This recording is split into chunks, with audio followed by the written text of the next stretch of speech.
This is the X-Zone Broadcast Network, broadcasting worldwide on broadcast affiliates and satellite program providers, including CNN Broadcast Network, Sirius Satellite Network, Star Media, Good News Radio Network, Angel Broadcast Network, Wiki Broadcast Network, and WPBN TV. For more information on the X-Zone Broadcast Network, visit us at www.xzbn.net.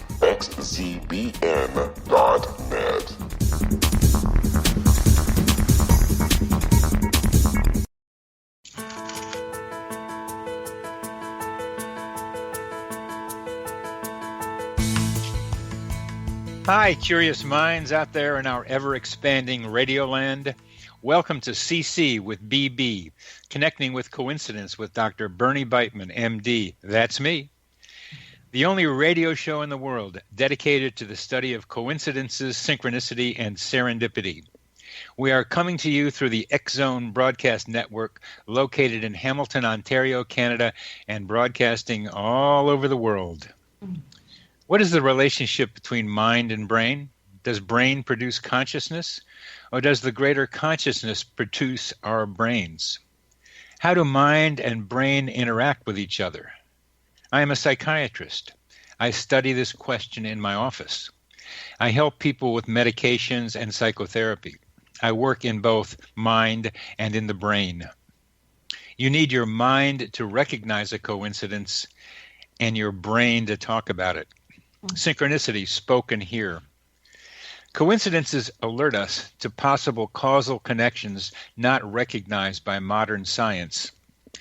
If you study your own coincidences, you will increase your curiosity about how our reality works.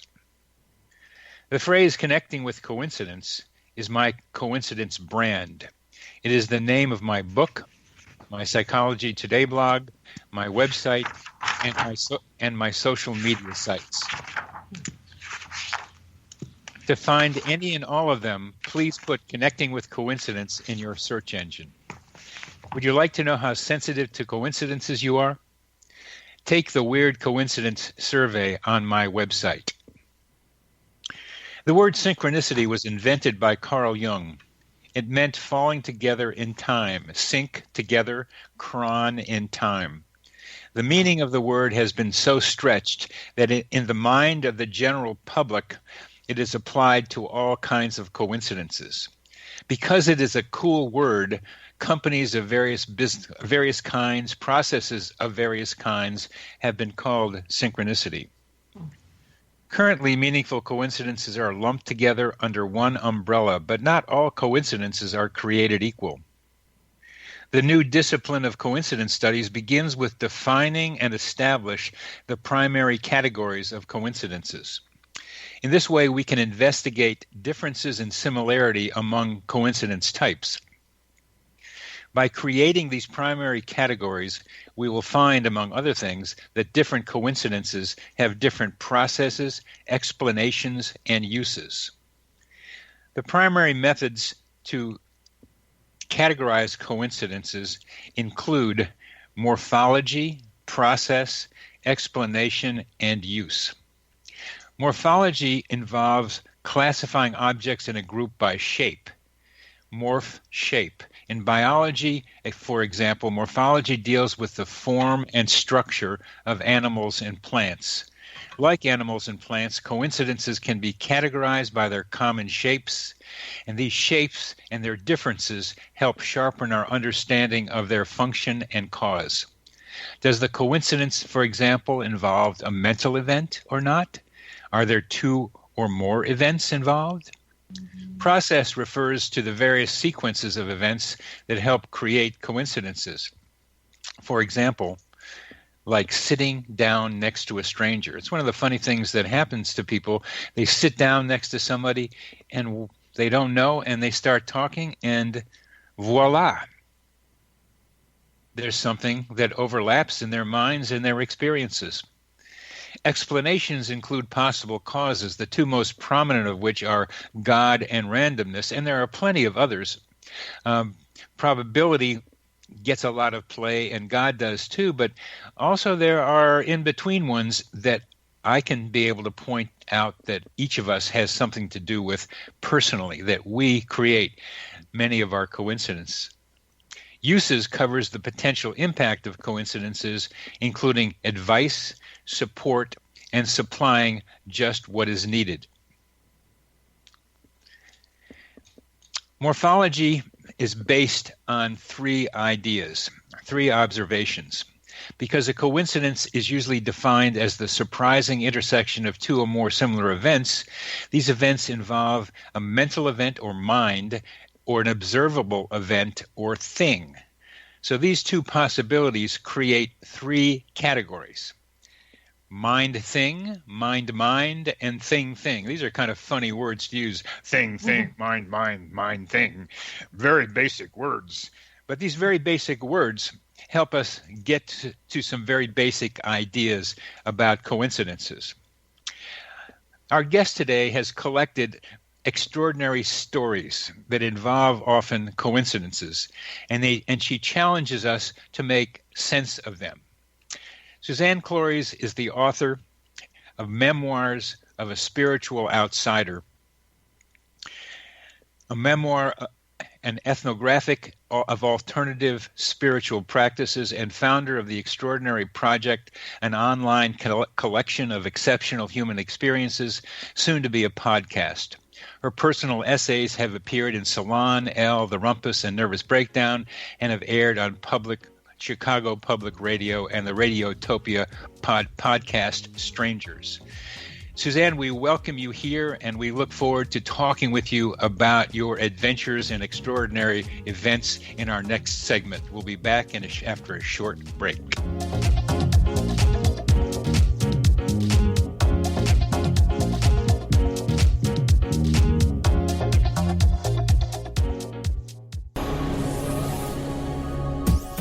This is the X-Zone Broadcast Network, broadcasting worldwide on broadcast affiliates and satellite program providers, including CNN Broadcast Network, Sirius Satellite Network, Star Media, Good News Radio Network, Angel Broadcast Network, Wiki Broadcast Network, and WPBN TV. For more information on the X-Zone Broadcast Network, visit us at www.xzbn.net.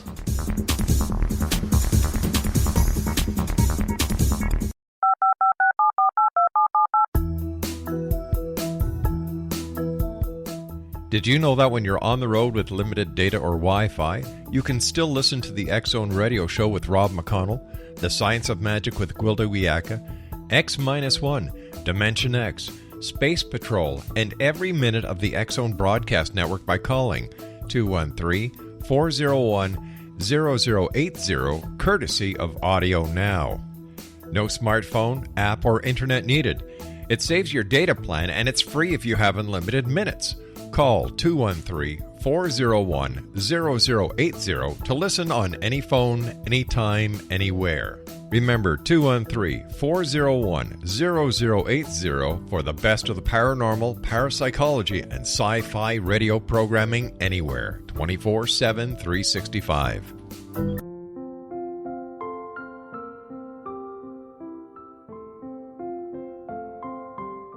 I am Dr. Carl O'Helvey, founder, president of a new cancer foundation focusing on evidence-based physical, mental, and spiritual interventions, including natural cancer cures, prayer, meditation, affirmations, nutrition, and other related holistic cancer prevention and cure modalities. These are used in cancer education, research, and financing care. I ask for your help to continue this important work by donating at www.holisticcancerfoundation.com.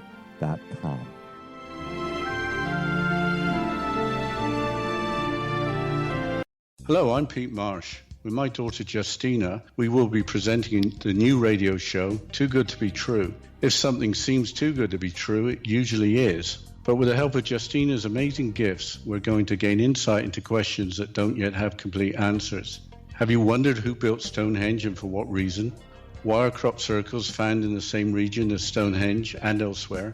Are crop circles a hoax, or are they created with technologies that we have little knowledge of?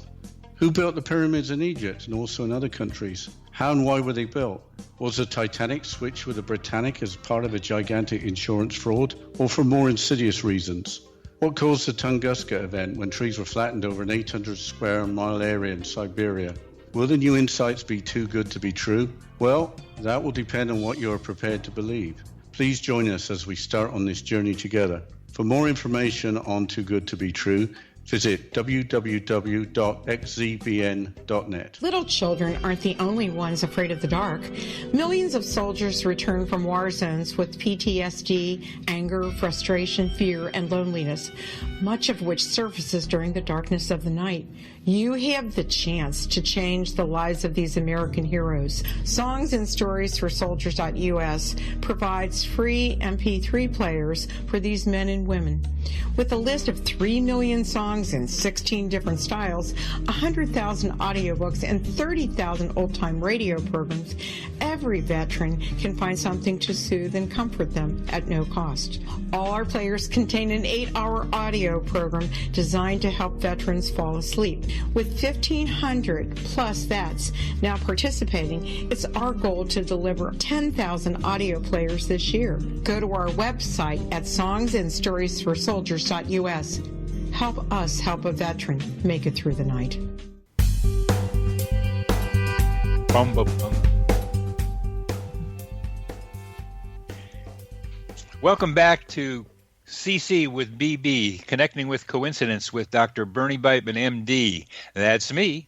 Our guest today is Suzanne Clores, the creator of the Extraordinary Project, which includes many coincidences. She comes from Chicago. We've had a couple of opportunities perhaps to meet in person. We've never really talked, and we talk now. Suzanne, thank you very much for being our guest on this program. Oh, thank you so much. It's such a pleasure to speak with you finally. Thank you very much. Mm-hmm.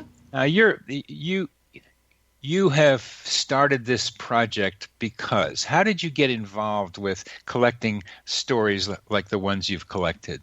It's such a good question. Well, usually when I start a project, I come from more of a literary background, so I've come from the creative writing world, and usually you get an idea in your head and it seems finite and doable and wonderful, and then you start and it's huge and unwieldy, and that's what's happened with this project. But I started mostly because I guess I could say, I was a new parent and was kind of down in the weeds of motherhood, and had carved.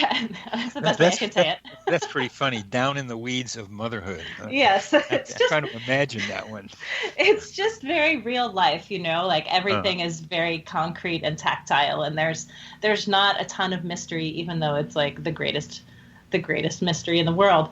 And I had carved out a little bit of time for myself, and was really looking for the things that excited me to write about. And what came up were these puzzles. There were just a lot of puzzles of past experiences of my own. And I didn't really have definitions for them, but they were coincidental and kind of life-changing. And, I think the main thing that happened was that I was working on a piece of fiction, and I realized I didn't know what the word precognition meant. And so I Googled it, because that's a word that gets thrown around a lot in sci-fi movies. And so I Googled it, and this study had popped up, a recent study that was covered all over the news, and about precognition being real, or that there was like an ability for the body to sense the future by like 10 seconds. And so I Googled and found the study, and found out that the scientist, the lead scientist, was actually at the university in my town. And I thought, that's strange. That's a weird coincidence, because I was in Atlanta at the time at my in-laws' house. And and I live in Chicago, and I was surprised to see that the scientist was at Northwestern. So I called University Relations and got her name, and we agreed to meet. And it turned out that this expert in the field of predicting the future lived like 4 blocks away from me. Nice. Which was a fantastic coincidence. What's her name? Her name is Dr. Julia Mossbridge. Mossbridge. Okay, great. Yeah, I've heard of her. Mm-hmm.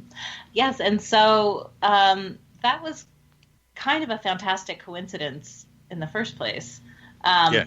And then that kind of helped me cull this idea that is not an unusual experience. People have these experiences all the time, but there's no real vocabulary for them. People don't know how to talk about them. They're not sure if it's, like you said in your intro, if it's God or if it's probability and so I just thought that was a very interesting piece of human life. Now, I want to underline something you just said, vocabulary. That's why we need people who know English or know their language, not just English, know their language well, because we have to be creating new words for some of what we're discovering. And What a good idea. Yes. Well, you've done a good bit of that, right? I like to make up a few of them, yeah. I've done simulpathity, which is the description of a lot of people's experiences of feeling the pain of a loved one at a distance, simul at the same time, pathy, feeling, to distinguish it from telepathy, where telepathy originally meant that, what I just said simulpathity is, but telepathy came to be known as, is known now as more knowing thoughts in somebody else's mind. But the feeling is a different experience, isn't it? Yes, and telepathy was tele at a distance, pathy, feeling. I see what you mean. So please continue. Oh, no, well, actually, this is a little bit of a departure, but when you mentioned simulpathity, it's a perfect word for the story a woman told me about about her cat. She was studying in Paris, and she had left her very old cat with a cat sitter in Texas, and she started to get a bad feeling, and so she called, or actually the cat sitter called her and said, I think your cat has taken a turn for the worst. And this young woman said, well, put him on the phone. And so the cat sitter, so the cat sitter held the phone up to the cat, and this young woman said she had this visceral experience of, she could hardly explain it, but it was not her own experience, and she felt like it was the state of the cat, and she told him, she said, I'm forgetting his name, it was like Sebastian or something. She said, it's okay, you can let go. You can let go. And at that moment, the cat, she felt like this huge movement through her, and she knew, and what the cat sitter then confirmed, and she said, he's gone. Wow. Wow. There's a story of Oscar the cat, who would hang around very sick people in a hospital in Providence, Rhode Island, and Oscar had this capacity of going over to the bed of the person who was about to die. And when Oscar did that, they called the staff called the relatives. Oh my gosh. Wow. What a useful cat. I mean, what a useful cat. That's a really, it's a great service that the cat was providing. Absolutely. That's why Oscar got famous. Yeah. That's a good story. That's a good story. So you ended up next door almost to Julia Mossberg, and that somehow got you on a little more on the road towards the extraordinary project. Yes, Julia Mossbridge. Yeah, so what happened then was I I just started asking people. I just started talking to people and saying, good. And most people would look at me and say, "What do you mean extraordinary experience?" And then I would kind of describe, and they'd get this look on their face, and they'd say, "Oh, yeah, I've got one." Yeah, I've got one. You got one. And what I found was that most people have at least one, right? Yeah, is that what you found too? Oh, yeah. I mean, it's pretty amazing. And there's some people you can't stop. They'll tell you all of them. I mean, some of them have a lot. But yes, most people seem to have at least one. And they don't have the opportunity to talk about it. Why? Because they think the listener will think they're crazy. Right. There's such a knee-jerk. So that's the other thing. There's a knee-jerk reaction in so many of us to just deny what they said because for many reasons, but just culturally, we don't really accept these types of experiences as valuable and informative in a way that we can understand. Yes. Or even to start with, valid. It's kind of like, oh, you're making that up or you're crazy. It can't be true because the current paradigm, scientific paradigm, which is kind of become more of a theology, is that there is nothing more than what you can touch or feel there or see. But as precognition shows, as the cat experiences show that there's much more on Earth than meets the eye. Yes, and I think we all know that. I mean, I think we all feel things that we can't see. It happens all the time, every day, every minute of the day. But there isn't a way to process these experiences socially. Yes, very good, very good, very good. No, there's no way to process them socially. So, maybe this is where we have something in common. I think it is where we're trying to be able to establish the potential for dialogue about extraordinary experiences. Mm-hmm. Yes, definitely. I think we do have that in common, and it's been, some of the stories that people have sent. What I found too is like as I uncover my own kind of forgotten stories. Those usually stimulate other people's memories. So if you share one story about, like one thing for me, when I had my daughter, there was during delivery, there was a moment where I actually heard a voice and there wasn't any, I had already started, I hadn't started the Extraordinary Project.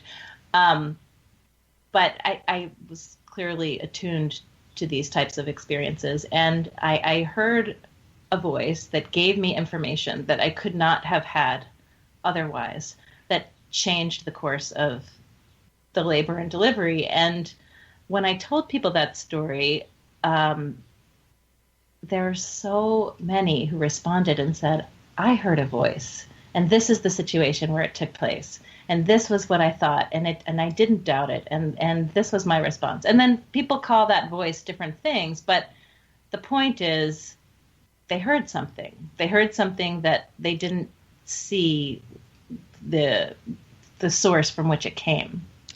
And it felt like it was outside of them. That's what you just said in another way. Right. There's a voice outside of me that is talking to me and telling me to do something that is valuable to me. Yeah. I had a smaller version just riding by one of our local grocery stores. Go in there, the voice said. I didn't want to. Go get a juice. I don't want to. Like, no, go on in there. And what unfolded was an extraordinary set of coincidences that, too long to say right now. We're coming to the end of this, but this segment. But there have been reports in the literature that I have looked up, not in much detail, that people we respect and know, like Winston Churchill, would hear voices, and these voices would be helpful. That hearing voices is not necessarily an indication of being crazy. It may be an indication of becoming more spiritually aware, more advanced psychologically, and we still have guys like me, psychiatrists, saying, "No, you're crazy. We gotta do something with you." And that's why people don't want to talk about such things. But it's so lovely when you can tell someone that you had an experience of hearing a voice and it was helpful in changing the course of the delivery. That's amazing. We're at the end of this segment, Suzanne. We will continue after a short break.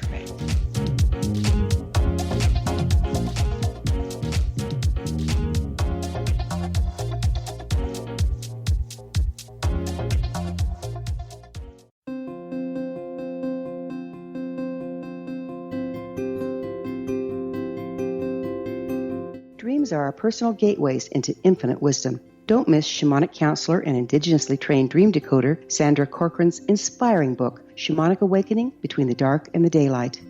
This remarkable work chronicles Sandra's 35 years of experience with diverse wisdom keepers and her initiations throughout the Americas and across the British Isles, Turkey, Greece, and Egypt. Sandy's knowledge of symbology, psychology, and myth influence her dream blog and workshops. Sandy offers private tarot readings, international journeys, a meditative CD, as well as her book, Shamanic Awakening, to encourage you as you navigate this earth walk, creating a deeper connection to yourself and all that is. Find this and more at Sandy's website, starwalkervisions.com.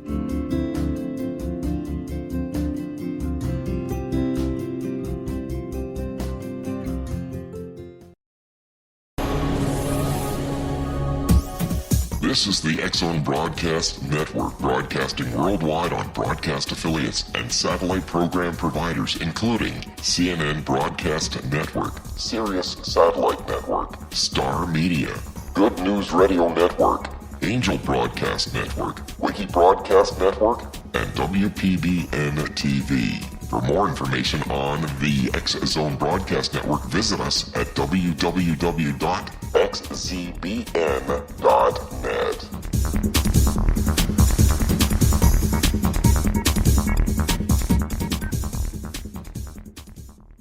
How would you like to be able to read other people's minds? Well, the next best thing is here. When you know how to read a person's name, you know how the person thinks, feels, and behaves.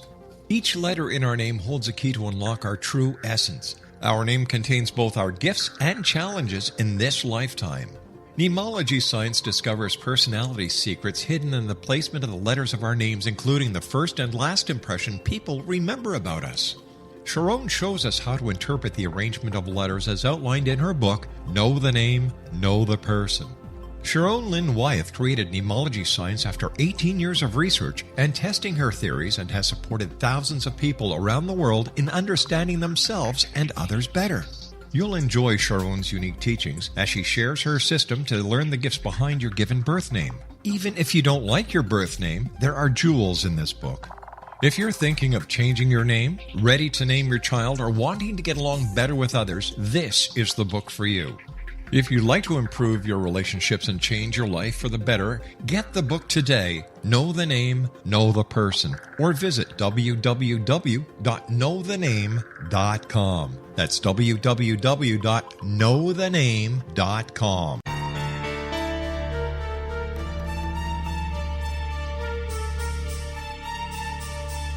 Hello, I'm Justina Marsh, and with my dad Pete, we are going to present a new show called Too Good to Be True. Together, we are aiming to discover more truths about this world and beyond. Do you have unanswered questions about the world? Do you ever wonder about aliens, conspiracy theories, or the universe? There are many shows discussing subjects such as pyramids or UFOs, but we want to relay this information based on our own research, including from spiritual means. Hopefully, listeners will be helped with their own beliefs and will appreciate the psychic insights that add to the previous research and information. We both look forward to sharing this insight and beginning this journey with our listeners. Visit xzbn.net for more information about when to listen.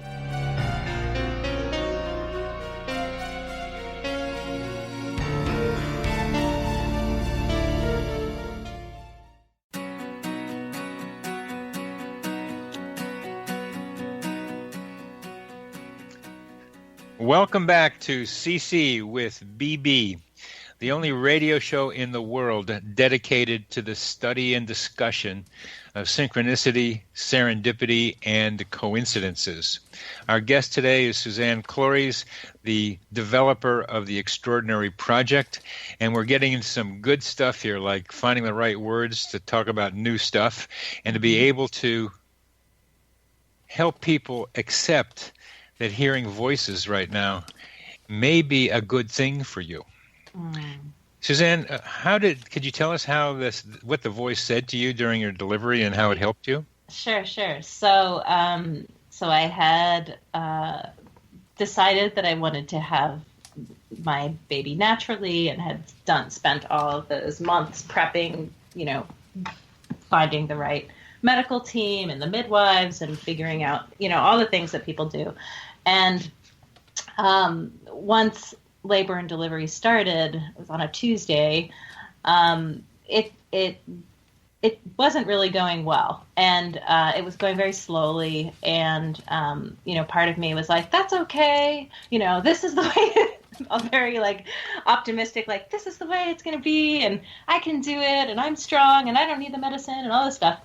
And then by Saturday, there was still no baby. And so I went and I had been convinced that I was having a son because I just knew, I'm a very intuitive person, and I knew. And so I go to the hospital, and, the medical staff is like, when did you go into labor? And I was like, Tuesday, but, it's going kind of slow. And they're like, okay, it's Saturday. Sure. Are you in pain? And I was like, well, yeah, kind of. And so anyway, we had an induction, and one intervention led to another, and there was this problem and there was that problem, and it became more intense and more painful, and still I was not willing to kind of throw the natural birth out the window. And really at the pinnacle of every woman has this moment, the worst moment of her birth experience, I heard this voice say, it's a girl and she needs your help. And the voice was outside of me, but it was also a little bit inside, in that I was pretty sure no one else could hear, even though I looked around at everybody's face to see if someone said that. Wow. And it was unquestionable that it was true and that I needed to do something. And so it was this moment where I woke up and I was like, I have to do something. I cannot just wait this out because I have this plan to have this baby the way I want to have this baby. And so I just looked at the midwife, and I was like, it's a girl and she needs help. Call the surgeon. And within an hour, the surgeon, of course, arrived very quickly once he learned I had been in labor for days, and I was, over the age of I was not the youngest mother in the world. And I had a C-section, and she was removed, and, with the cord wrapped around her neck and unable to move, she was all kind of bound up. And so that voice then made much more sense. She is not coming out, and she needs to be surgically removed, and she's fine and perfect and wonderful, and it's a happy ending. But who knows what I would have decided if I had not heard that voice. What do you make out of that you knew it was a boy to start with? I think that was erroneous intuition. I think. No question about that. No, yes or no, no. Erroneous intuition, yes. Well, I think that's the thing about, it's such a life lesson where you can get all of this information about a certain subject and have a feeling and feel very confident about it, but often the outcome is not at all what you expected. And I don't know, I guess I just thought I would have a boy. The reason I asked, besides that it's It's so obvious to ask. It's that is that one of my intents in coincidence studies is to help people learn to differentiate between the intuitions that are useful, the intuitions that are correct, and the ones that are not. And you had one, obviously, that was wrong, that you were very confident about. And I'm wondering how that has influenced your ability to listen to your own intuitions. Good question.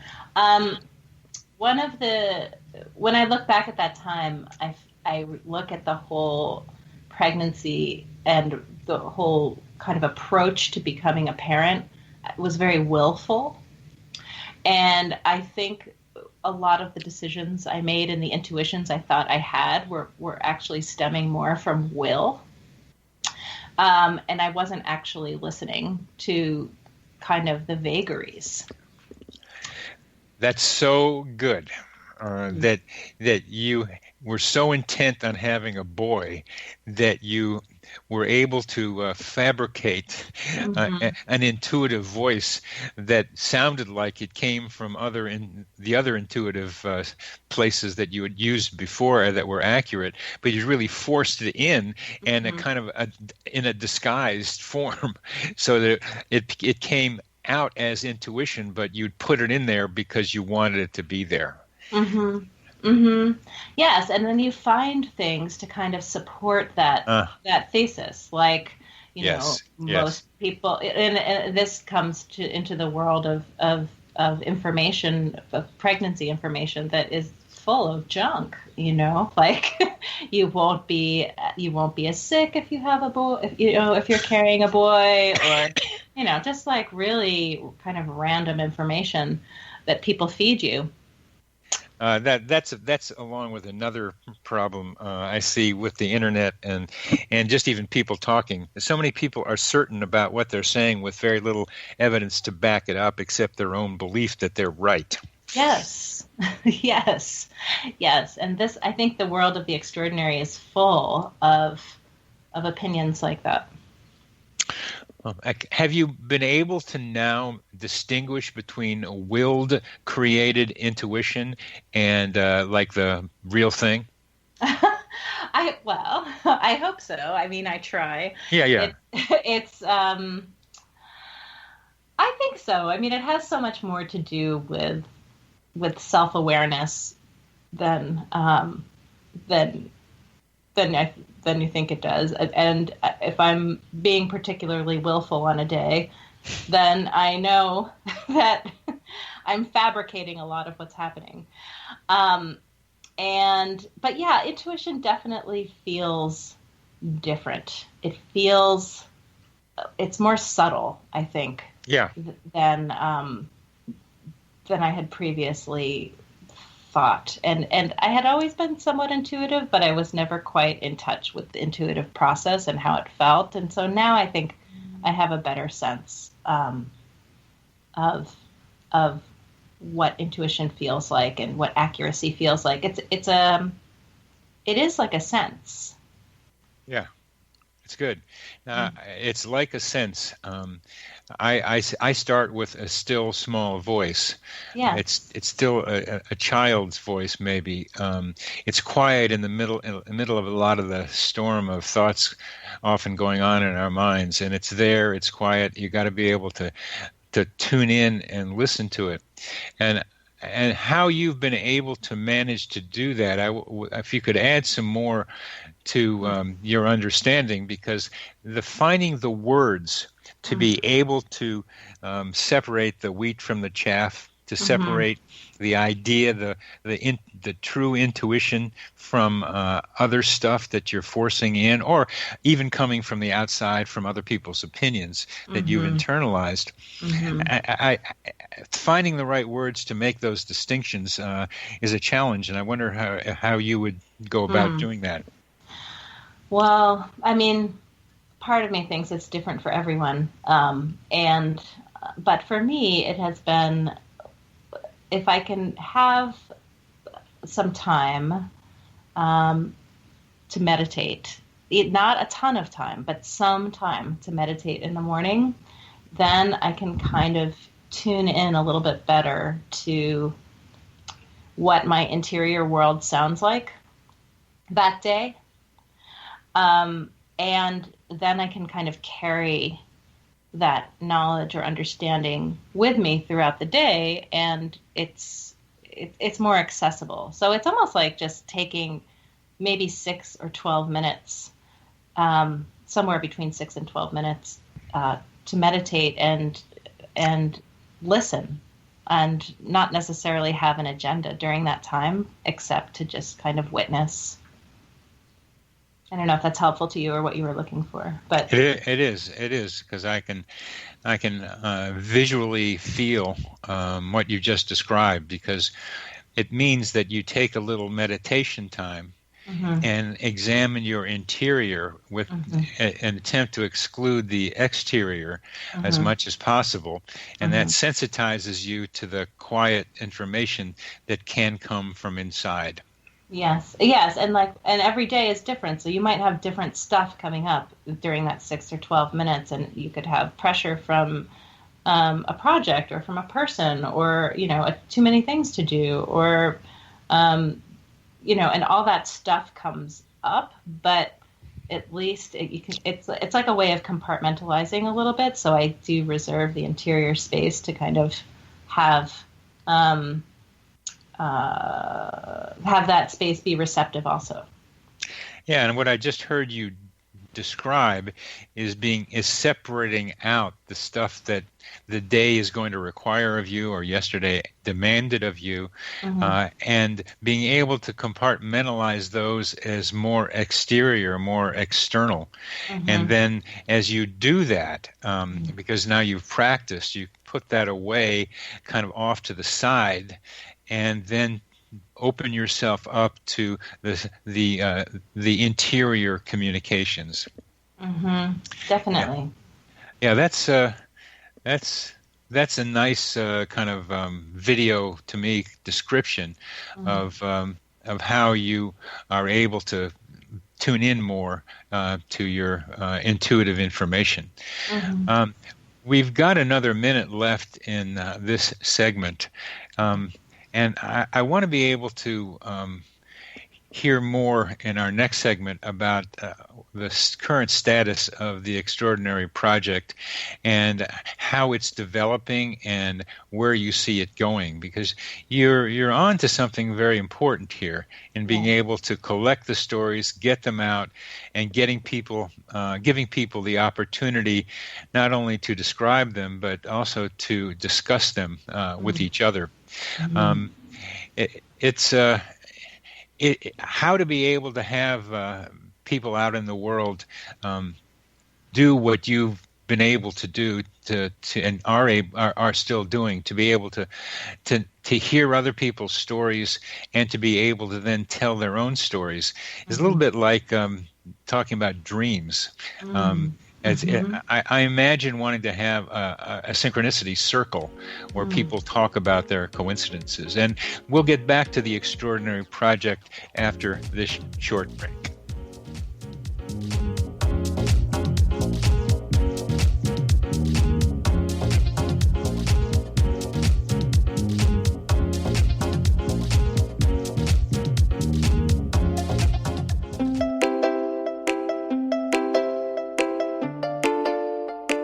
Are you curious? Do you want to learn more about how the world works and have fun at the same time?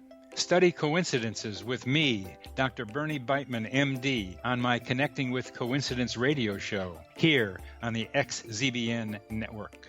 Listen to Jungians theorize, statisticians randomize, true believers evangelize, while I categorize. I dance to the rhythm of coincidences. People who experience me see more of them. Maybe something on the show matches a thought in your mind. Let us know. Expand your mind to the weirdness happening around you. Synchronicity spoken here, there, and everywhere. For more information, put Connecting with Coincidence in your search engine and find my website, my social media sites, and my blog.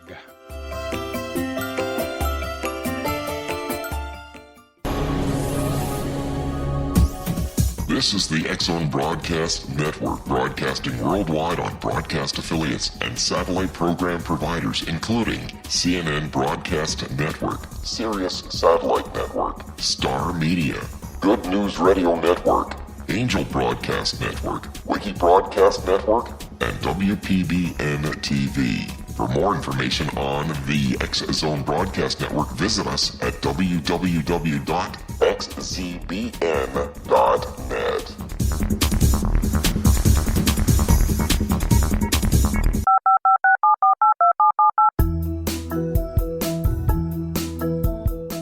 Did you know that when you're on the road with limited data or Wi-Fi, you can still listen to the X-Zone Radio Show with Rob McConnell, The Science of Magic with Gwilda Wiyaka, X-1, Dimension X, Space Patrol, and every minute of the X-Zone Broadcast Network by calling 213-401-0080, courtesy of Audio Now. No smartphone, app, or internet needed. It saves your data plan, and it's free if you have unlimited minutes. Call 213-401-0080 to listen on any phone, anytime, anywhere. Remember 213-401-0080 for the best of the paranormal, parapsychology, and sci-fi radio programming anywhere, 24/7, 365.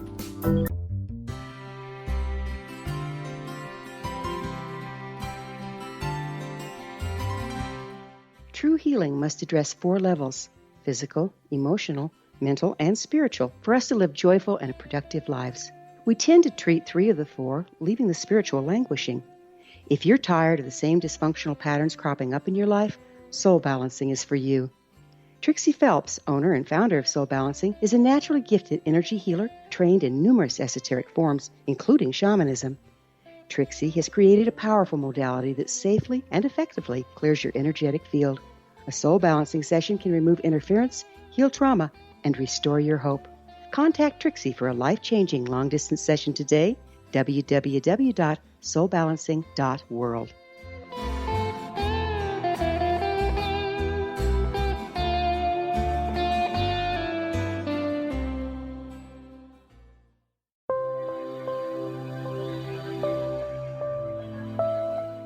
There's a legend shared by many indigenous cultures of a time when the nations were cast to the 4 corners of the world.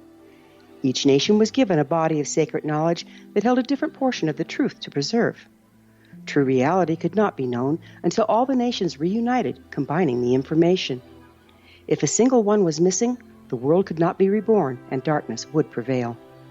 The Science of Magic Radio is dedicated to reuniting the sacred knowledge. With the understanding, none of us has all the answers, but together we can open new perceptions and possibilities. Through our combined vision, the world can be reborn into a place where darkness no longer prevails.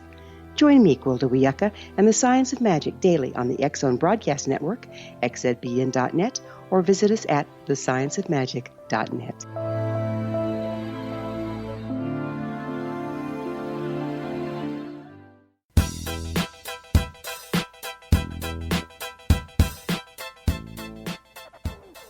Welcome back to CC with BB, where we're talking about the extraordinary project of Suzanne Clores, a collection of stories about extraordinary events in people's lives. And Suzanne is part of, I hope, a growing movement of people facilitating discussions about individual, personal, extraordinary coincidences, for example, that allow us to understand better and better how reality works, and it's not the same as modern science teaches us. So, Suzanne, tell us the current status and future directions of your extraordinary project. Oh, sure. Thank you. So, right now, I have a website up that receives and shares people's extraordinary experiences that they write out. It's much easier for people to write them down, I found, rather than just tell them to video, which was my original idea. But there's something about the process of writing the experience down that it's true for writing in general, but especially when you're writing an intimate experience that maybe you haven't told before. It's an incredibly healing and powerful process and self-referential process where you're really kind of integrating this story, this extraordinary story that you almost can't believe yourself. So I have collected so many stories, and I've posted some and plan to keep posting more. But what occurred to me recently was that it's an incredible the material is great for the podcast medium. So I've been developing a podcast. Season 1 is 4 episodes, so I hope to have that done in another couple months, and we'll release them on iTunes. And the process of incorporating people's stories into a podcast has been really fun and really powerful, because you do get to hear their own voice, these stories in people's own voices, and you can hear how marvelous and personal and intimate they all are, and how confusing they all are. Are you saying that you take the stories people write on your website and then take some of them and turn them into audio podcasts? Yeah, some. I mean, some people have agreed to record for me with audio, and so I put those into the podcast too. But others people write down, and then I either read or summarize or incorporate, or get them to talk about it a little bit. So it's both. Yeah. And you're creating the 4 episodes, so you're designing these things. You're writing a kind of script for each one of these episodes. Yes. What is your intent as you put together these stories? That's a good question. Such a good question. I think my intent is to kind of group stories around questions. And they're kind of thematic. I find, like, as I collect stories, they have similarities. I'm sure you found that too. And some of them don't have names, and some of them do have names. But that's my intent with coincidence studies, is to take unnamed groups of stories and describe their similarities in part with the title I give to the group. One of my for example, one process category that I work on is movement, that you create coincidences by moving, because coincidences require people to do stuff, and sitting down next to a stranger and starting to talk is one of the ways that coincidences are created. And add to that sometimes it's not sitting down next to someone, but it's going after someone that you intuitively feel you don't know, but you need to be able to make some contact with, and asking them a question. For example, in the Chicago airport, a guy named Jaworski, Leon Jaworski's son, Joseph Jaworski, saw a woman in the O'Hare airport and just knew she was the one for him somehow, and stopped her and asked her about herself. And they got married, and they've been married for quite a while. So I call that one the ask, just having the courage to ask. So I have about 10 or 12 categories, and I'd like to be able to send you a draft of them to see what you think of this categorization by process that I'm working on right now. Sure. I mean, I'd be happy to look at them. And I also think you have a much more detailed and scientific level of expertise than maybe from where I'm coming from. And I think part of creating the conversation for me is helping people associate their experiences with other people's experiences. And even if they can't name them, they can know that they have shared in something with other people. Yeah, and I'm now trying to be able to supply some names. My name is Rumpelstiltskin or something like that. Yes. Try to be able to call call it by name. I'm a physician, and physicians are interested in diagnosis. So we call what seems like random collection of symptoms something, and that's what I'm doing with coincidence processes. Yes, that's fascinating. Do you have people coming to you with their coincidences? I know I've written to you several times with my coincidences. Yes. The one most prominent one was a woman from Ohio who drove to Virginia, where I am, and wanted a coincidence consultation because they had come on so quickly and with so many after her high school reunion. It's a post in Psychology Today called something like, "Is an onslaught of coincidences challenging your sanity?" Yes. Wow. I think they do sometimes. Oh, they do. They do. That's just hearing voices. It can do it. But if you have like 5 in a week for like several months, you kind of wonder: are you seeing something that everybody else isn't? And the answer is yes, you are. Yes, you are. That's right. Your world is shifting. Your world is shifting. Your world is shifting. You're seeing that your world is shifting. Yes. Yes. Anyway, so I'm really looking forward to this podcast. It's been great to bring these stories off the page and find different ways.